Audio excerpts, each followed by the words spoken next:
Well, the ticking time bomb that is the transfer portal is getting close to the end of its fuse, but James Franklin and Virginia Tech might have a couple more tricks up its sleeve as we welcome you back into another edition of Kolby's Corner here tonight on Thursday, January 15th, year of our Lord 2026. Once again, last show emanating from the fine city of Norfolk, Virginia. We'll be hitting the road tomorrow. More content from the town of Blacksburg and a ton of exciting content coming here on the YouTube channel tonight. We'll get into a little bit of those remaining targets. Some of the news just got a commitment right before we went on air. It's becoming a tradition. Some of those remaining targets as well. A couple team updates, staff updates as they've hit the road, and we will lean super heavily into the Q&A. So make sure to dump in the live chat, dump questions in there, and we'll get to all the questions in the mailbag. First off the top of the show, want to give a big thank you to everyone who has been watching all this week, 4 live streams in a row before the portal ends tomorrow, officially January 16th. Thank you for the support. It's meant the absolute world for everyone that's been watched in, tuning in consistently. Also got a shout out over on vtscoop.com. After the show ends, we're still running Terror Dome. Also prayers to the man, Evan G. Watkins. Lost a pet today, so prayers with Evan G. Watkins and his family as he's dealing with that. But get over to vtscoop.com. Running Terror Dome tonight as well, pinch hitting for him. So make sure, send the prayers up for Evan and family. Never fun losing a pet, so keep him in the thoughts. But make sure to subscribe to the show, like the video, and head on over to vtscoop.com for 50% off, because after this portal palooza, there's so much more. It's become a full year-round sport into winter workouts, team intel, and we'll try and talk about it all tonight. So if you have questions, dump in the live chat, subscribe, and thank you so much for the support. So let's get right into it tonight. And first off, I don't think there's a better place to start than Tyseer Denmark, the Penn State transfer wide receiver, commits to Virginia Tech. And if you've been watching Kolby's Corner, I know Brian Doan threw in the crystal ball as well, but this was one that you were expecting. I know Virginia Tech has already added quite a few guys in that wide receiver room. Marlon Jackson from Louisiana Tech, Quishon Brown from Duke, as well with Jeff Exnor, also from Penn State. But this is a really big one. Tyseer Denmark likely projects in the slot as well. It's also on the heels of the Takai Heath news saying that he's coming back. So that's interesting. But Tyseer Denmark, someone a little smaller, out of Philadelphia, Pennsylvania, Moatep Institute, a school that Penn State has had a deep history with, one that Virginia Tech really hasn't had. This is a guy coming out of high school. Wrote down just a couple things on this piece of paper, and the offer sheet is by far the longest out of anything. He was an Oregon commit before flipping to Penn State, has offers from Bama, Texas A&M, USC, Nebraska, Miami, Texas, Ohio State, Wisconsin, Notre Dame, FSU, Georgia, Tennessee, South Carolina, Ole Miss, Michigan State, Virginia. The list goes on and on and on. Highly touted prospect. Now, you probably haven't seen that production yet on the field. This year had 2 catches for 17 yards. A season ago in 2024 had 4 catches for, or I think career 4 catches, 45 yards and a touchdown. So probably hasn't lived up to that ranking yet. But this is someone that Penn State really wanted to keep.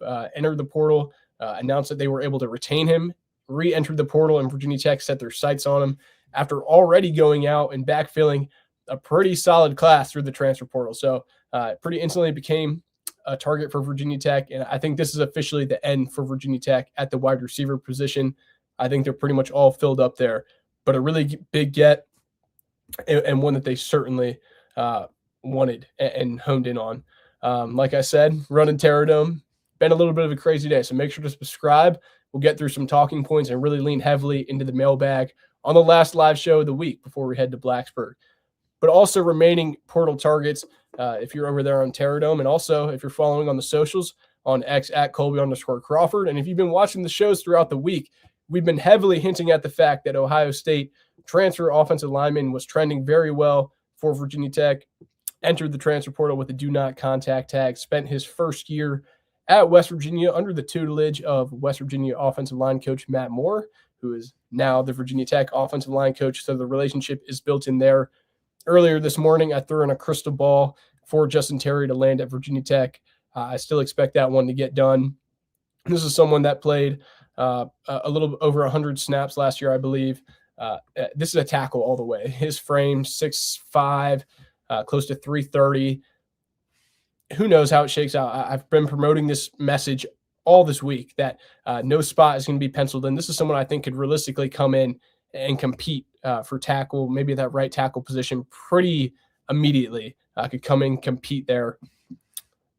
Really highly touted athlete. And I think he could push Johnny Garrett, Aiden Lynch, Logan Howell, and some of these guys. I don't see him moving inside at all. Saw some of the discourse over on the VT Scoop message board today, but someone who incredibly raises the talent ceiling of the offensive line room. I know he's not the most proven guy. He's not a guy with multiple years of experience, and that's a lot of the offensive line room. Younger flyers, 3-4 years of eligibility left. He'll have 4 years as he redshirted at West Virginia, but I foresee that one getting done here in the coming days as the portal closes, but you still have some time to commit. So those are two names to watch. I also would not completely close the door on Virginia Tech picking up guys at the edge rusher position. Sounds like they might be hosting another prospect on campus, but until that is confirmed, we won't say anything, but they might not be done at the edge rusher position. But as we said a couple nights ago on the show, probably closing in on 3 to 5-ish guys left. And once they got Grunk, Terry, Denmark, and potentially one more, I think that pretty much wraps up their class. And overall, I think it's been an incredible job by James Franklin and co. When you look at what they've been able to do, not only in the high school ranks, and we can touch on that separately, but specifically in the transfer portal, to go out and get 24 guys officially in the boat now. I guess Terry would make it 25, be whatever metric, a top 10 portal class all in all.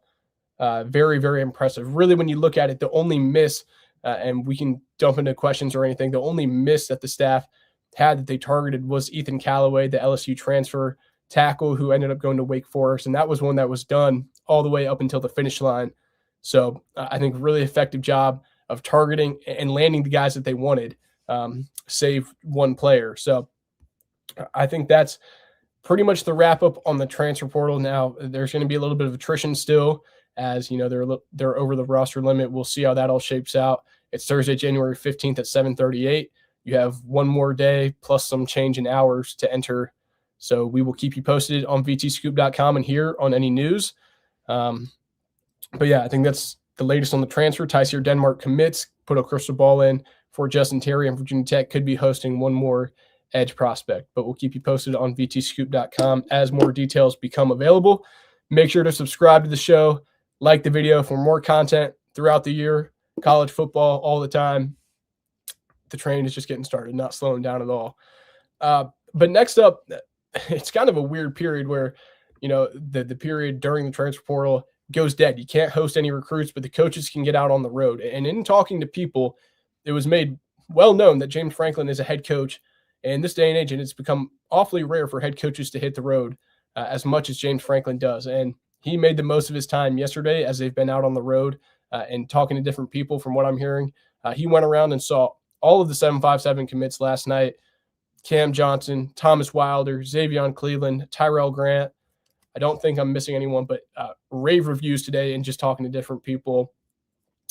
Mine's carried that momentum into today. Him and Matt Moore also visited Carter Jones, top 247 offensive tackle up there on the peninsula in Gloucester, I believe, as well.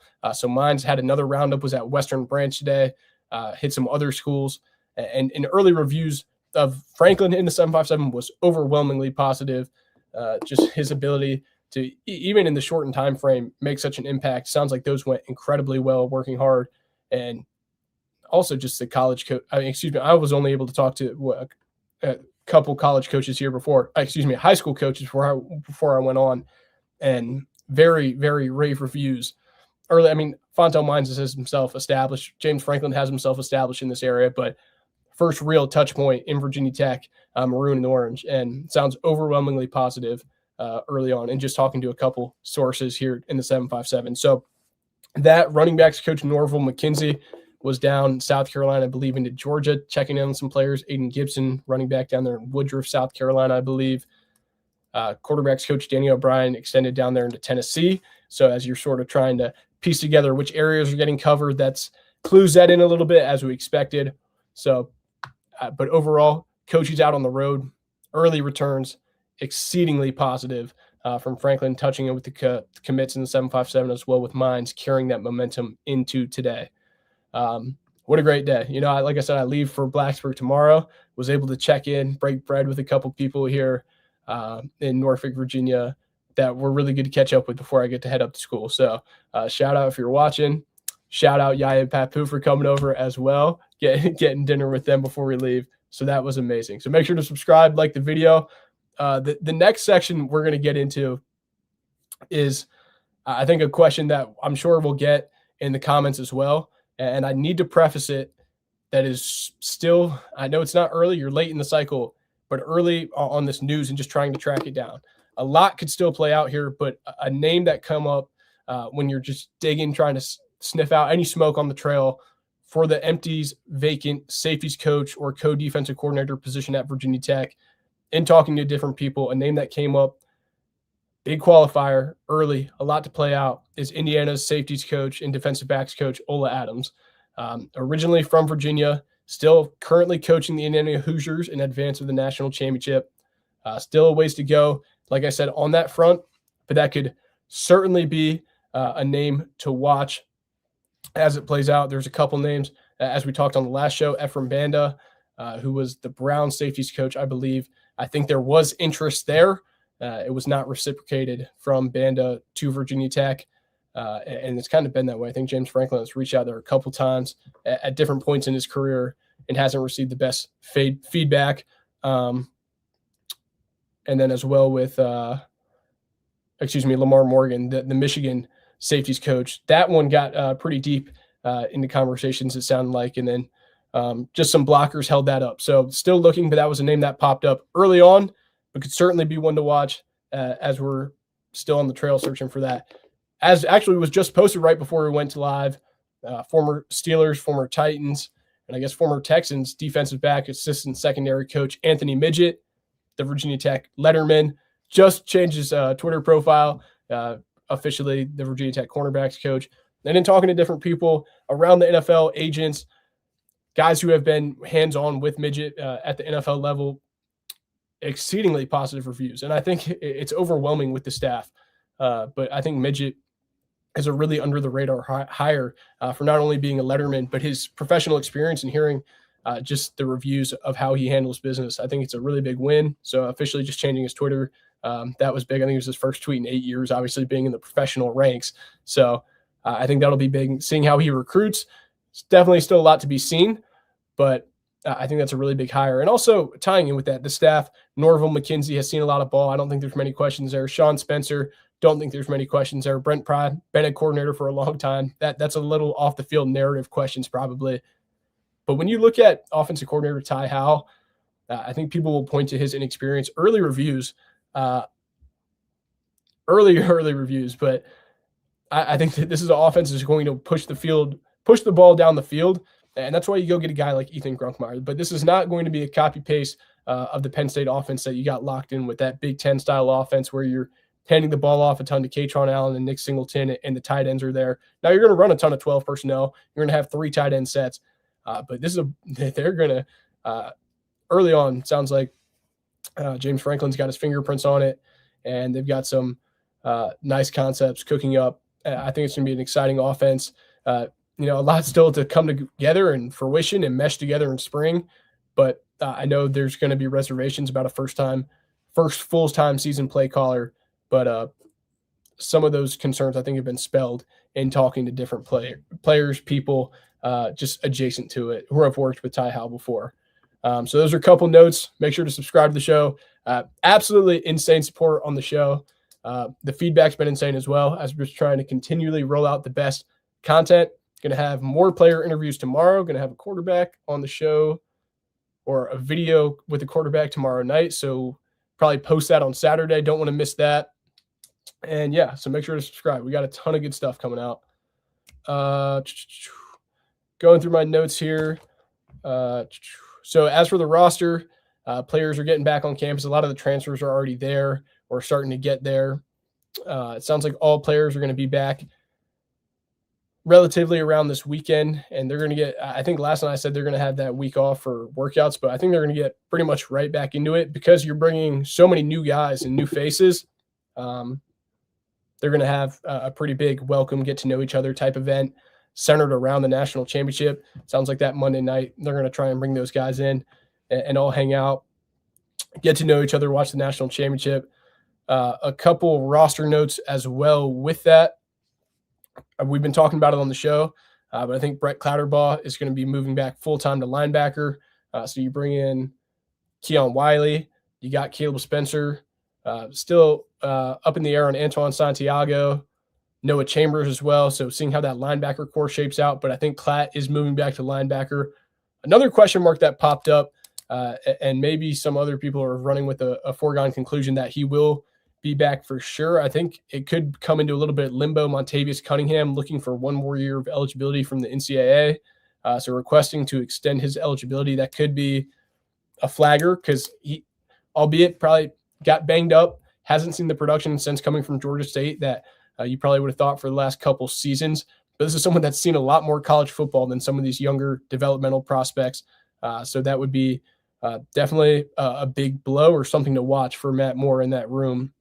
Montavious Cunningham working on getting that extra year of eligibility, something that popped up relatively recently. So that'll be something to watch as the season unfolds. Covered the portal.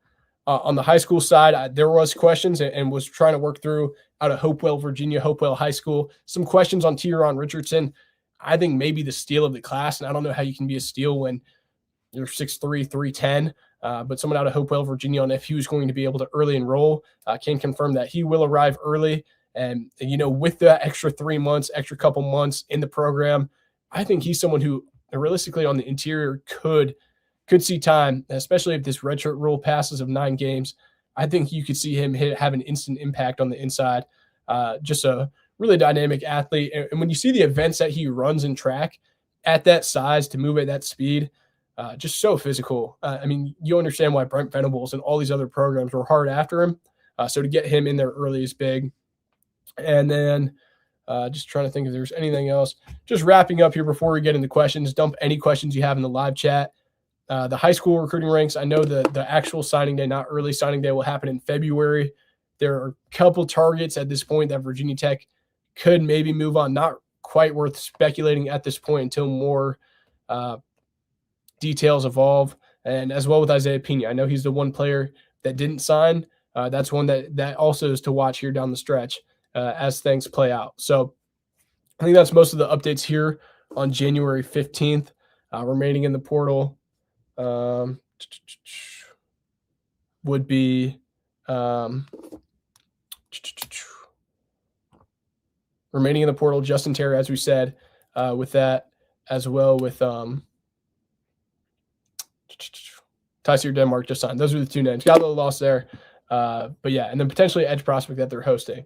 As we've reported on the show that Keelan Adams will be back, sounds like that deal has officially been signed. So I know there were question marks, but Keelan Adams officially will be back with Virginia Tech in 2026. Will heavily factor into that receiver rotation as they've added a ton of talent. But he's a guy that, in talking to different Power 4 and Power 2 personnel contexts, is one that always comes up. So that's a massive retention as well.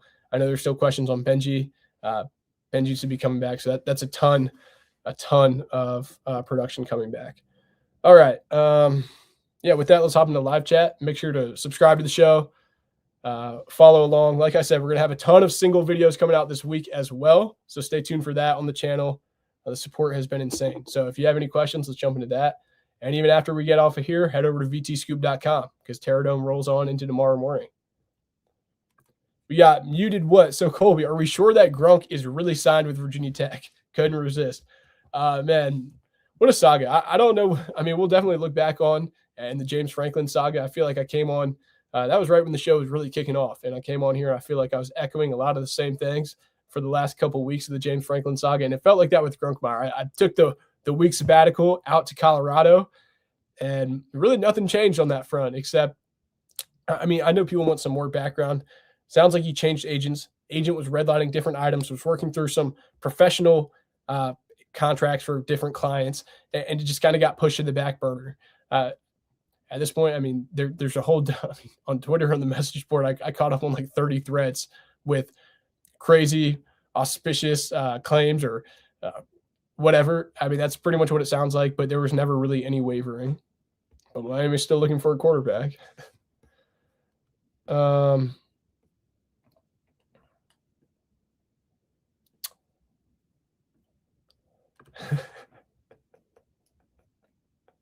If someone's still watching, they're going to get a kick out of that.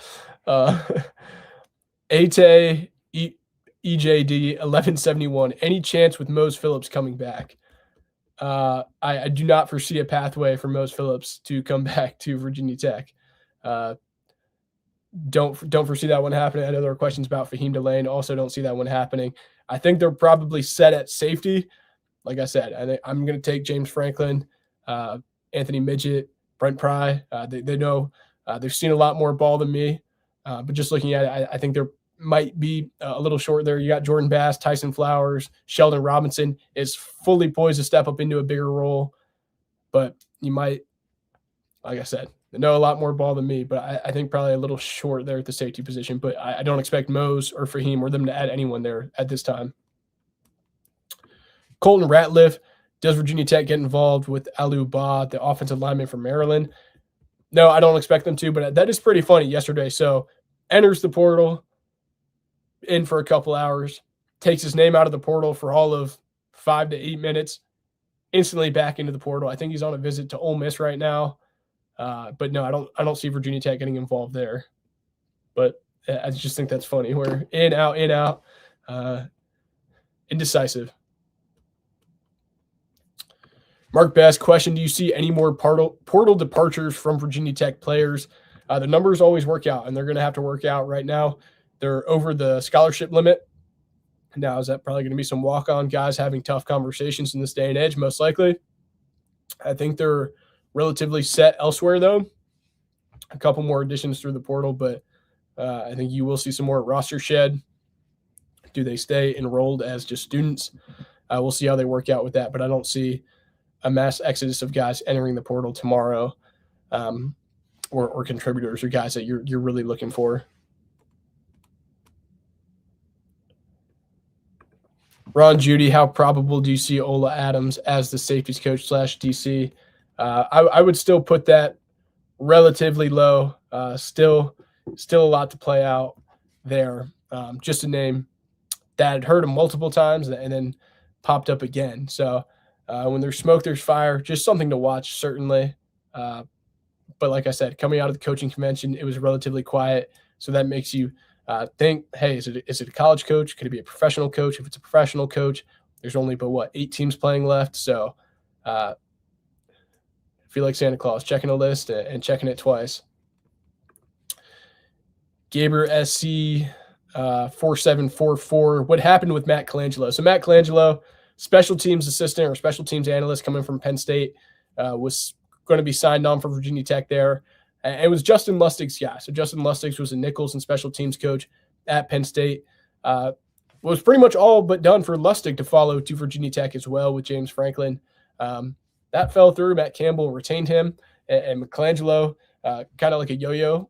He was not Doug Shearer's assistant or analyst. He was Justin Lustig. So, I mean, that shows you how close it got done with Justin Lustig. But Matt Colangelo bounces back to Penn State to work with Lustig. So that's pretty much the long and short of it. Touch on that in Terradome as well. I mean, not much more to it than that. Just followed his guy back who never really left, but was under the impression he was leaving. So, Mike, why so many wide receivers? I mean, I guess from the portal, like you've brought in Jackson, Brown, Exenor, Denmark, but you lose Isaiah Spencer to Ole Miss, as we touched on last night. I think you got to look at different guys and really evaluate your roster. I know Takai Heath is coming back, but you bring in Brown, you bring in Denmark, who operates in the slot. Keelan Adams is a guy that can play all over the field. Yeah, I mean, Jeff Exenor is more of that H-back style.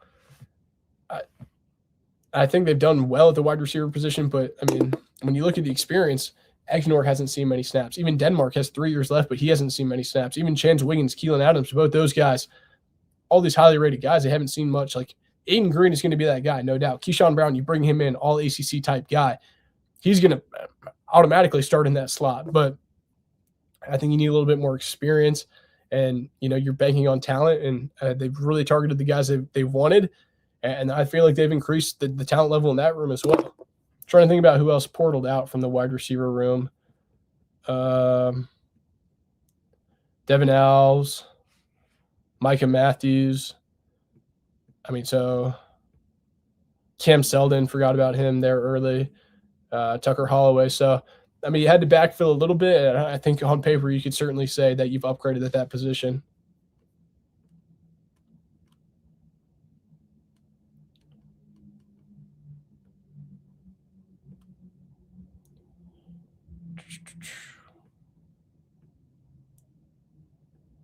Got Mike here with a good question. Does safety coach have to be Cody C, or will they hire a solely position coach? It sounds like that safety coach will be tied in with the co-defensive coordinator tag. So that's what makes it extra interesting, is when you're looking around at different targets and trying to piece together who would be fit or in line with that. Who does it make sense for, not only monetarily, but also just logical sense for, because that's what comes with that tag. So, it has stayed relatively quiet as opposed to a ton of the other hires, and it's dragged on here to January 15th through the end of the transfer portal cycle. They evaluated the roster, and they didn't think the safety position was a massive point of emphasis. I know someone had the question earlier, I believe in Terradome, about Brandon Hillman. I don't know if I got to it, the Michigan transfer. It doesn't sound like they really even ever gave that a real look. So they did not target safety, especially like they did a year ago when they brought in Isaiah Cash and Sherrod Koval and Tyson Flowers and Christian Ellis, like 4 safeties. They really made a concerted effort to go do that. This year, it was not the case. Ron Judy saying, do you see Virginia Tech having a chance with 5-star offensive tackle Hiller?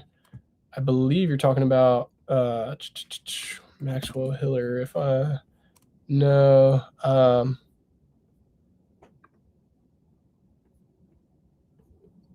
Is it Maxwell? The guy he was committed to Penn State. I'm pretty sure. Just double checking his 24/7. Yeah, Maxwell, the Coatesville. Yeah, he was committed to Penn State. Number 4 guy from 24/7. Number 1 player in Pennsylvania. I think Virginia Tech could definitely get him on campus, but it might be a little bit of an uphill battle. I know Notre Dame is in it. Obviously all the Blue Bloods are going to be in that battle. He committed to James Franklin once, so it gives him a leg up. You look at Leighton Van Brandt, a top 100 tackle, was also committed to Penn State. Puts him in the ballpark, but a lot to play out there. And, anytime you're dealing with those prospects, it's become a monetary game as well. So it's evaluations, who else you bring in. What I think Virginia Tech did exceptionally well is, I'm of the opinion, like I said, this is just my opinion. When you saw the real pitfall of bringing 5 guys over 2 cycles and how that can set you back multiple seasons on the football field, when they brought in 7 from high school, I think 4 more at least from the transfer portal in just 1 cycle. And if you continue to stockpile that and see which guys rise to the top, it puts you in a much better position to just exponentially move forward. So I would remain in that camp. If it comes down to one of those highly rated guys or taking a flyer on a couple other project style guys, I think quantity is quality at offensive line. Now, that's not to say don't go out and get top guys like a Thomas Wilder, who I think can be the prize of the class, certainly. But without a doubt, I think you also need to look at the whole rest of the room and say, how are we building out an entire class? Because you have to have the funds to do that. Ryan, over under 8 wins in 2026 for Virginia Tech. That's funny. I was having this conversation with a good friend at lunch today about what is the floor? What is the ceiling realistically for the team? I think, like I said, Vegas, they're pretty good at making lines, making odds. I think it's set at 7.5 at most books. If I could, I would take a push right here. I would fully take a push if you were going to give me that option.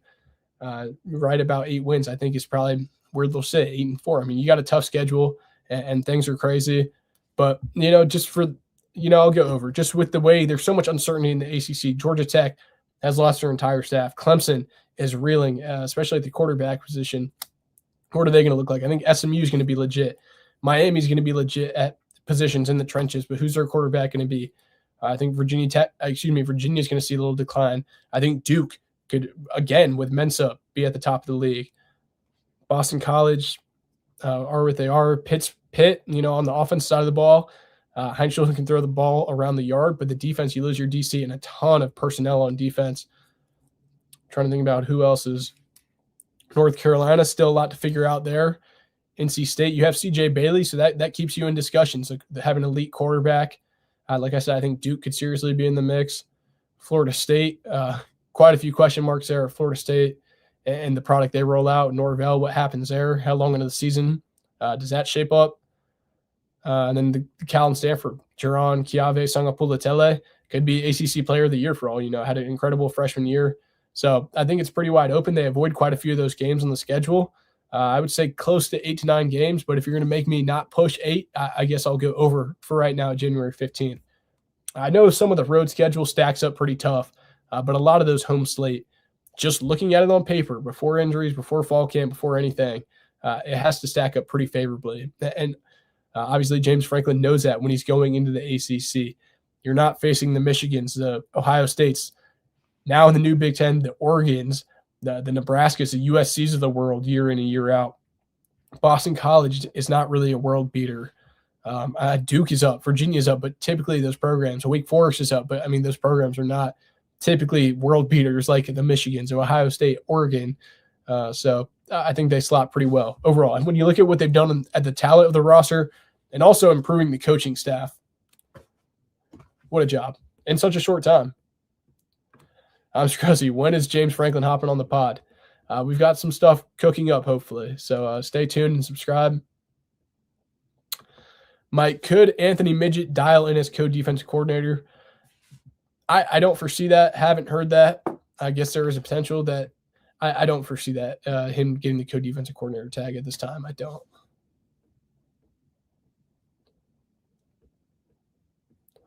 Mike, early enrollees there next week. Yeah, I mean, a lot of those guys are already getting on campus now for the early enrollee high school guys. But, yeah, they'll all be there. I mean, classes start Tuesday, so they'll be there.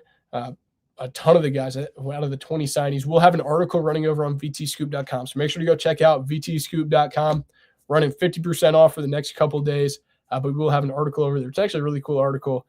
Nice behind the scenes on a ton of the guys, all the guys early enrolling. So to get you caught up on that and also good behind the scenes on each one of them, little profile. Cowboys fan, apologies if this has already been asked. Absolutely no worries. But does Virginia Tech have any interest in safety Most Phillips? Feel like they could use one more there. I think they definitely could. And like I said, personally, I probably would. But I don't think Most Phillips will be that guy. And I don't think they will add another safety and almost certainly will not be Most Phillips coming back to Blacksburg. Mike, is JoJo Krim back? As of right now, I mean, been checking every day. That has not cleared the system, has not cleared the portal process. It's become murky. I'm not sure if he's re-signed to come back to Virginia Tech, but as this time, January 15th, you have to think, I mean, where else is he going to go? So I think he will be back. There's a ton of young DBs. Jamari Deloach, Nala Terrell. It's going to be hard to keep those guys off the field, let alone bringing in Jaquez White, Cam Chadwick, Kenny Woolsey Jr. in the slot. Where does Isaiah Brown Murray factor in? I think Josh Clark has the ability and probably does slot in pretty much there as a starting corner next year. So there's a lot of mouths, and Jaquez White as well. I think they probably, as of right now on January 15th, I think those guys could probably have an inside track. So there's a lot to play out there.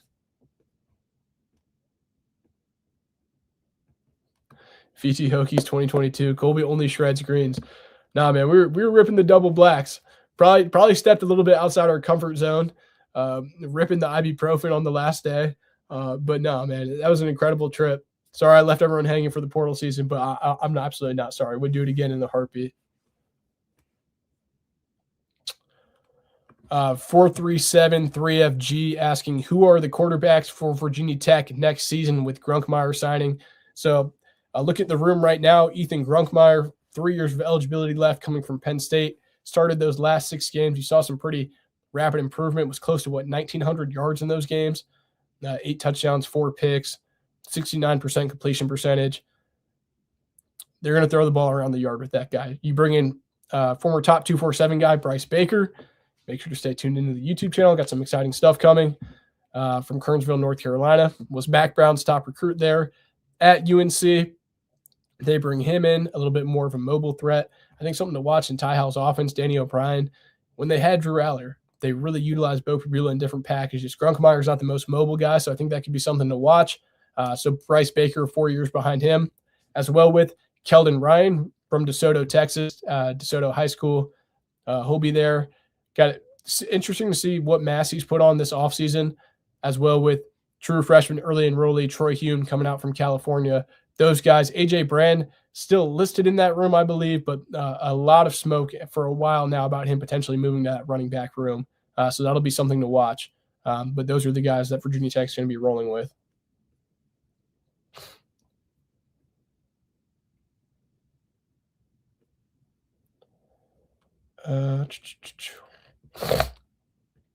BT Hokies, this is a good question. Talking with people about this. How does Virginia Tech's offensive line compare to last year, assuming Justin Terry signs?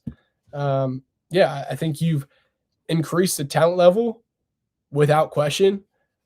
But I think we could look back in months, and this is just playing devil's advocate. Were they a year away? Logan Howland, I think that's a plug-and-play guy as long as he's healthy. Winning the job at Oklahoma, what he was able to do in limited time starting those first 5 games, super impressive. I think you could plug him pretty immediately at left tackle.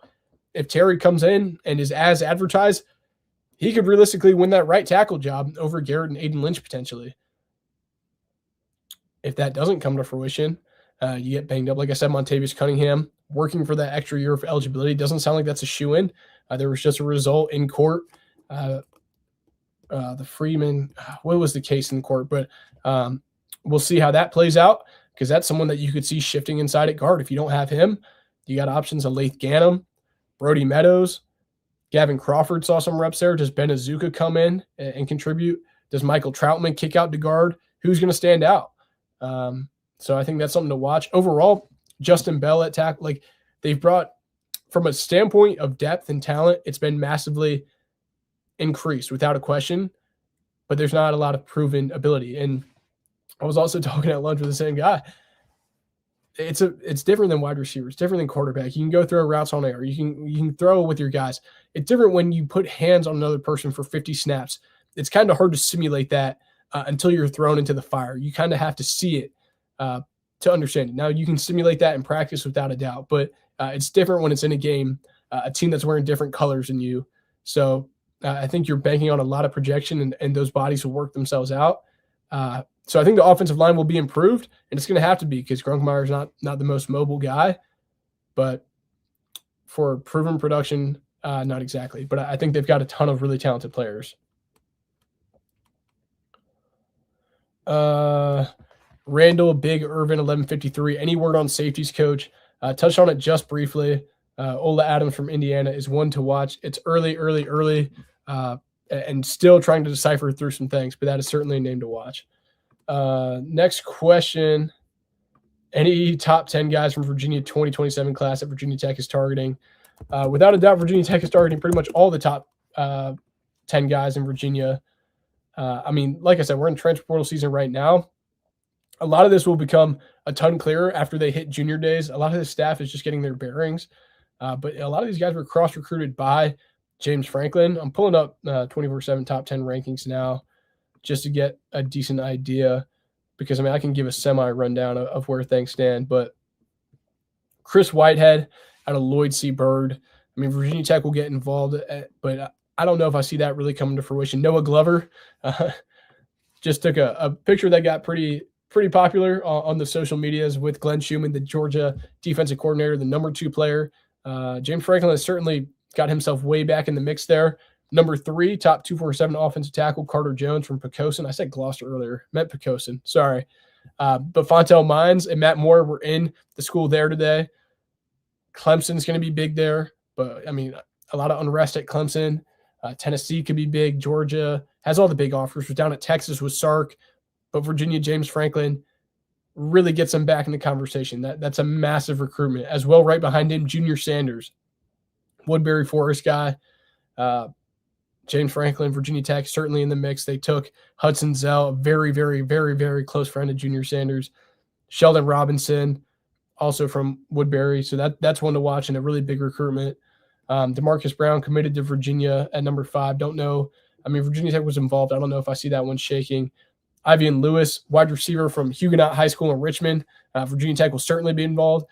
Someone who I think is so underrated, number 7 player in Virginia, Kenneth Sullivan, just transferred to the St. James Academy. Shout out Jeffrey Overton Jr., Daryl Overton, kickstarting that program up in Northern Virginia.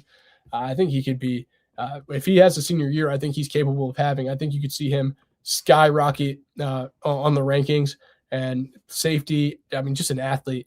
But I think Virginia Tech sits really well with him. Mines was just in to also see Big Q, Kimari Hudson, offensive tackle at Western Branch. Virginia Tech sitting nice there as well.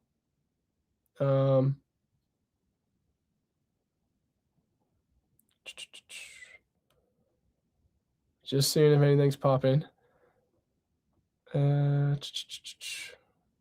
James Jeanette visiting Utah State. All right. There you go. Former Virginia Tech edge rusher visiting Utah State. Anyway, back to it. Kimari Hudson from Western Branch. I think that's when Virginia Tech will heavily be involved. I mean, when you look at that offensive line, offensive tackle specifically class in Virginia, Carter Jones, Junior Sanders, Kimari Hudson, that is a really dense, talented, group. Sam Faneuil out of Benedictine. Honestly, he's a little quiet on Virginia Tech's side. Maybe a little undersized for tight end. Ty Howell, I think you could trust his tight end evaluation. Haven't heard much there. I saw him live in Baltimore this past May. Probably a little undersized, but Virginia Tech could get involved. Ethan Lawson from Rye Cove.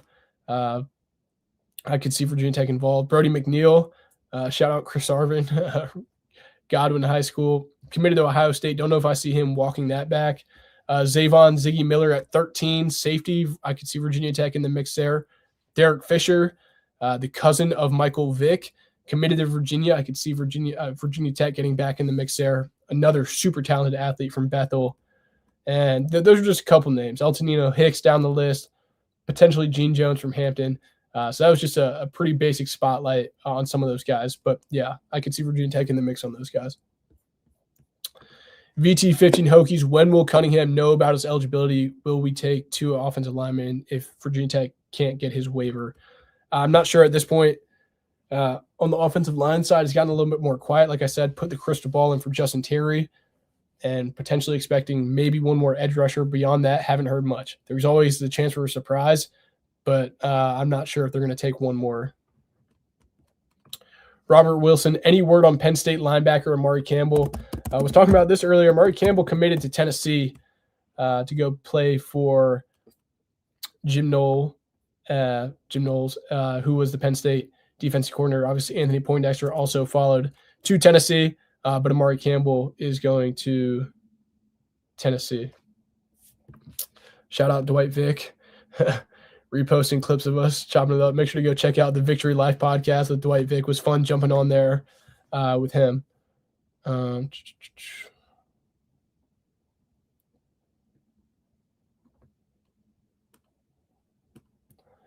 VT. Any details on the edge you mentioned?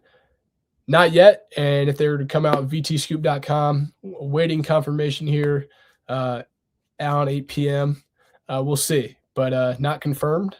But vtscoop.com for the latest on that after we end the live stream, or unless we get news here, but haven't heard news on it yet. But like I said, on the show, we emphasized quarterback, number 1 priority. Right behind it was edge rusher, and I think you can see that echoed through the guys that went out and got. Mike, what about Nick Sorensen, the former Virginia Tech Hokie? He's been with the 49ers for a while. I hope he's still with the 49ers, unless I'm wrong on that. I don't see Virginia Tech pursuing there. It's been talked about, kicked around in the past, and it very well could be. Maybe I should go and circle back there, but I haven't heard that this go around. Mike saying Keelan Adams is going to be a baller, healthy, and will make his mark without a doubt. I mean, I've said it a ton. It's like I feel like I've been planting the flag on Brody Adams for quite a while, and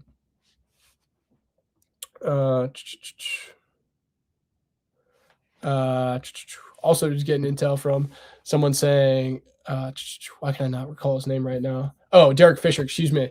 The Bethel kid, Mike Vick's cousin. Mines was in to see him last night. James Franklin was also there on the visit with mine to go check in on Derek Fisher, who I think is a super underrated athlete, a top 15-ish player in the state. But getting Franklin and Mines FaceTime in there is really big because that would be a massive flip if that were to come to fruition. I think someone who's underrated, probably projects as a safety, but is just a dynamic athlete. But yeah, circling back to Mike's point about Keelan Adams, I mean, I've been on the train saying it, and I know the injury derailed things a little bit, but just talking to different people around the industry, the transfer portal, everyone's looking at everything. Talking to Power 4, and one Power 4 and two other Power 2 GMs, and it's like you look through the wide receiver room and a couple guys you point out. It's not the guys with production or different things. Keelan Adams was a name that came up when looking at height, weight, speed, and different projections. So someone who I think will likely could slot into that top 3 group, and I think he's poised for a really big year. Now, I mean, there's still a ton of work to be done, and everything's a competition. I mean, you got to have a great winter and parlay that into a great spring, summer, and fall. But I mean, if he puts it all together, it's another dynamic weapon in the offense where there seems to be a big effort to want to push the ball down the field. Something that's been lacking from Virginia Tech and even Penn State for the last couple of years.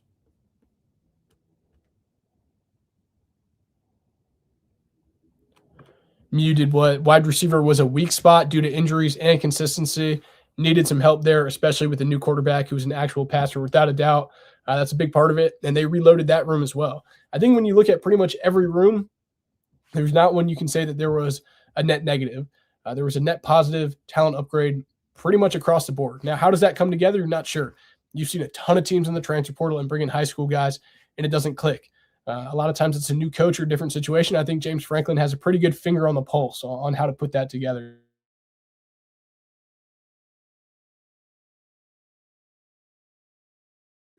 Isaac Vassar, 8495. I know you said a lot about some other receivers. What is your opinion on the role that Snook Peterkin will play in the room?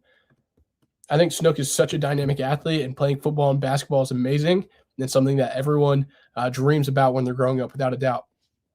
But being with the basketball team, especially for this late stretch, missing winter, missing part of spring, like it'd be lying to say anyone wouldn't be a little bit behind the developmental curve to do that. He's obviously a little bit on the lighter side and needs a little bit of refinement at the wide receiver position. You saw the rawness in Virginia popping that big touchdown. The talent is there, but the refinement to get 30, 40 snaps a game, losing time in the spring and winter is big. So, you're banking on the talent, long strider guy. The talent to be a dual sport guy at the Power 4 level. It's massively impressive. But does he put it all together? We'll see. Nick Sorensen, he left the 49ers at the Cowboys. Clerical error on me. I've been out of the NFL game just covering college, so.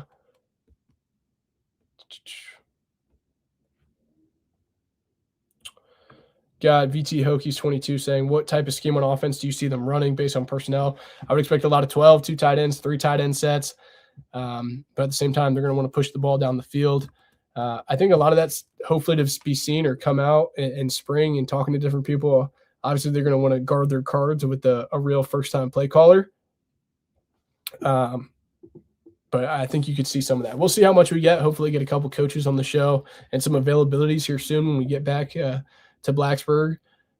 But I think they want to add a very dynamic element. And obviously every offense wants to be dynamic, right? But it really is a change coming from Big Ten style football. It's just a different style of ball.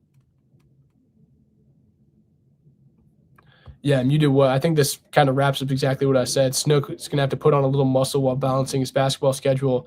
He'll most likely get spot duty as he works his way into the lineup more throughout the season. I think that's a very measured take. Great comments tonight. Zachary Harmon, 986. Any VT interest in David Ojiyebe? Might have butchered that at edge out of Norfolk State. I believe he started his career at Clemson, was a bounce back at Norfolk State. I think Virginia Tech showed some early interest early in the portal cycle, but I think that waned and wavered on. I don't think Virginia Tech is in the mix there currently.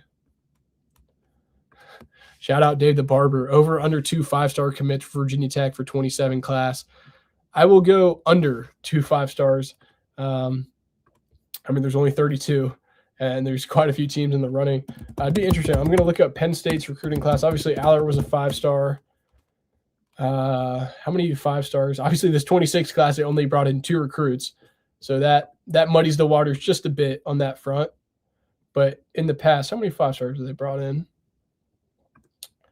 So in 2025, Penn State brought in 1, Malachi Goodman. Shout out if you're watching on VTScoop.com, you get free Paramount Plus. Make sure to check out the show is actually called 5-Star. Kind of goes behind the scenes on 5-stars and what it's like being a collegiate athlete these days. I think they did a really good job with that.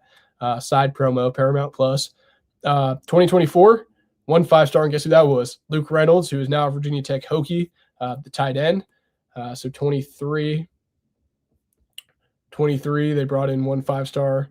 Jevin Williams, the offensive tackle. 22, I believe this is Aller's year, so he'd be Aller, who was the number 1 player or number 3 player.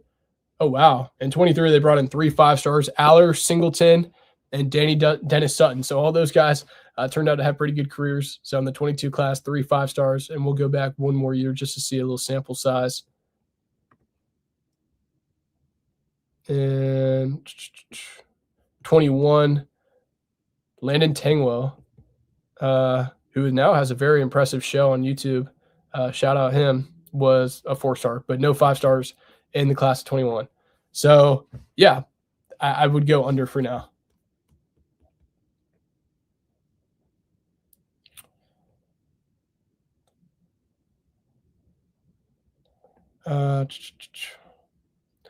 Jake, other than Pena, are there other 26 recruits that are actively recruiting? Yeah, I mentioned that at the top of the show.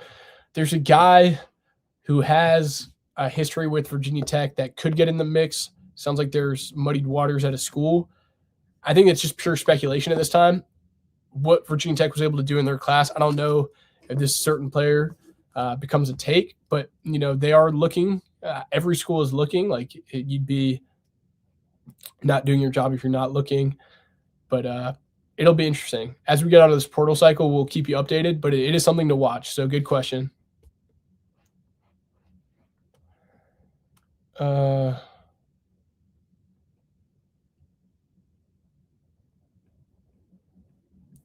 Yeah, Isaac, I feel like talking about Snook, I feel like it's going to be hard for him to get weight on considering he's playing basketball, but the talent is there, certainly on Snook Peterkin. Mike, I feel like you're pumping up Brody Adams and Josh Clark. I feel like if there's any 2 players that anyone could ever point me to for being a homer, I feel like those are 2 guys, but they're good people for me to put my hat behind because just when you like just being around it, you can sort of just point to different guys like, okay, all right. And I think Josh Clark could certainly lock down that corner. I think those are 2 guys that iron sharpens iron. And it's just very unfortunate that they both happen to have injuries. But I think they're poised for a big year. And Josh Clark was pretty much locked up to be that guy up until he got hurt in the scrimmage in spring. So, Mike, yeah, without a doubt, health was the biggest problem for the offensive line last year. And that's what I'm saying. It's like you can project all these things. How many wins are they going to get? It's January. Who goes down? Where? There's a long time between now and the season.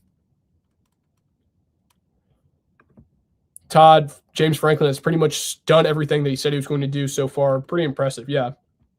It's very amazing.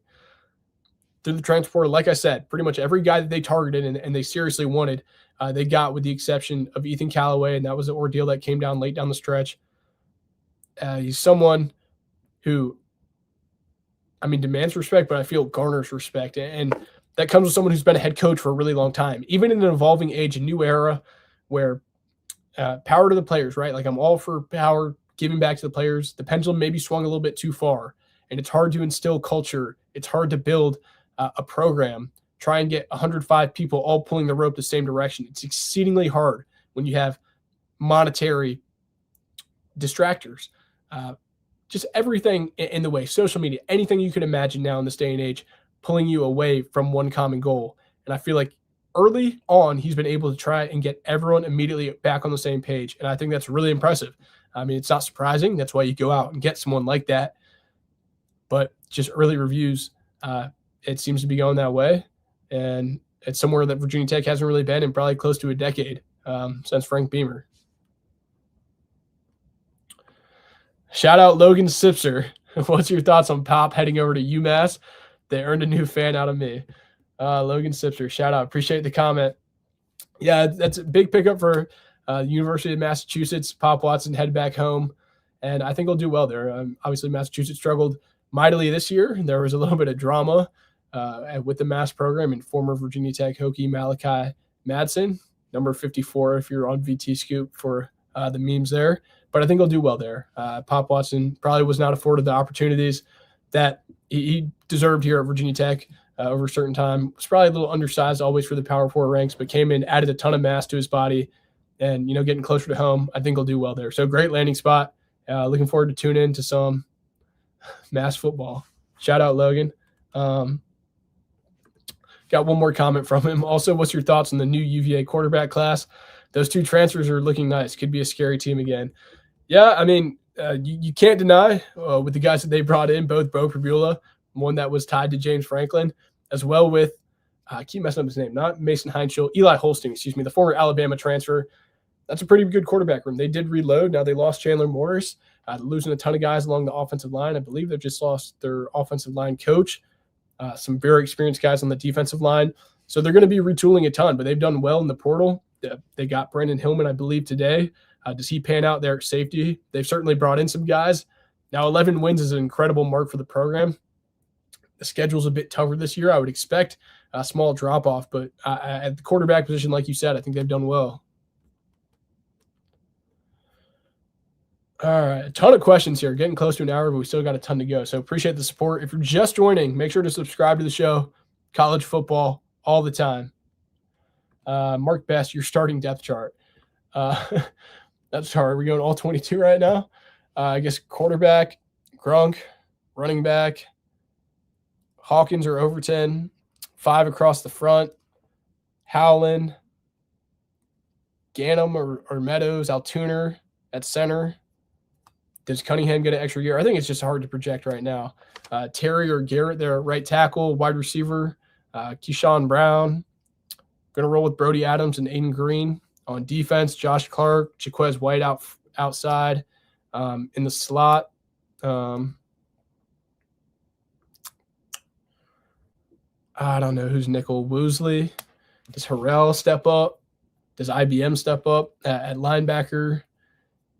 See, but is Caleb Spencer going to be playing inside? There's just a lot to figure out. Does Sheldon Robinson earn a starting spot? That's just me talking out loud, but those are some of the guys. Let's circle back. Spring practice. That'll be a great article for me to run over on vtscoop.com. Josh A. 5086. This is a great question. I think this is a big part of it. Like I said, it's early. It's very hard pressed for me to see this coming to fruition as well with the resources that they have. I think it's Indiana's alumni base, donor base. Like, I don't think people understand the funds that they are working with. It's hard pressed for me to see that you're going to poach someone from Indiana and the football factory that's becoming. I think he's making $550,000 right now, so you'd have to give him that promotion and probably a title. So that co-DC title would probably certainly have to be something with it and a substantial raise. Now, that's not saying that Indiana probably won't match. I don't know what the incentive base looks like. If they go win the national title, maybe he makes close to $800,000, $900,000, because that's probably the ballpark that Virginia Tech would have to get in to do it. So it's early, but it was just something that came across the radar. Mike, Adams and Clark are my guys. Buy stock now. I'm right there with you, man. We're holding our tickets at the stock exchange. We're holding our tickets. Got Logan Sipser again, man. Appreciate it. You think Bryce Baker has any chance of starting over Grunk? Also, what we thinking about the young fellows and Keldon, Troy, and all of them? So Bryce Baker, like I said, James Franklin is going to be promoting a ton of competition this year. I think Grunkmeyer probably has a little bit of the inside track right now. But I think in talking to different people and also knowing what they've done at Penn State before, you're going to see packages with both quarterbacks, certainly. So I think Grunk probably has the inside track. But nothing's going to be guaranteed. This is a competition that's going to go all the way to fall camp to ensure that you are continually bettering the team. So I think Baker brings a little bit of a different skill set. You're talking about the other guys, Keldon. It'll be interesting to see what he's done to his frame. You saw him take a couple steps, but really had to add to his frame. And I think Troy Hune, how does he show up to campus? How does he attack the meeting room? How does he attack being on the other side of the country? Because early returns on him are pretty big. So yeah, it'll be interesting to see. Make sure to stay tuned in here on the YouTube channel. Follow on X at Kolby_Crawford for all the spring clips, updates, all that.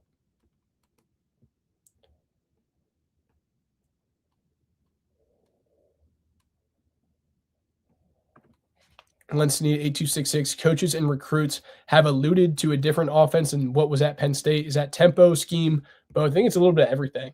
Wanting to push the ball down the field. I think it's a little bit of everything. You're leaving the Big Ten. You've kind of known the offense probably hasn't been as explosive as you've wanted. Ty Howe, so it's going to be a scheme change from Kotelnicki. I think you'll see some tempo aspects. Now tight ends are going to be a really big part of it based on personnel and also the guy calling the plays. But yeah.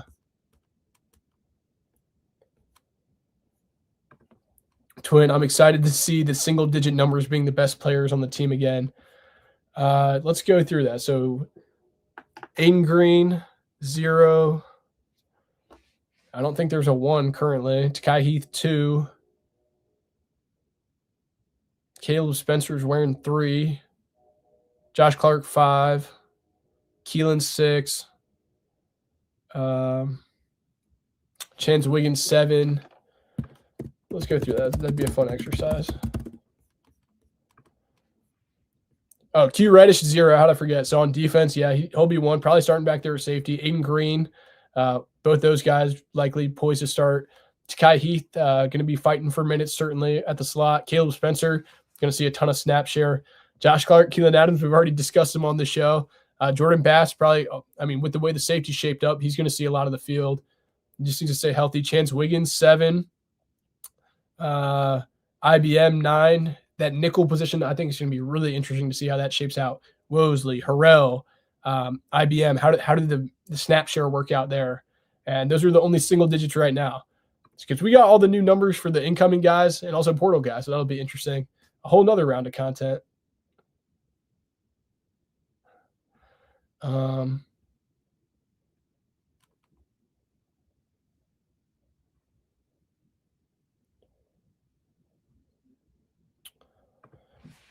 Got Lens Need 8266. Run blocking was good and wide receivers were open a lot last year. I think a quarterback that can make the D pay will help the offensive line a lot.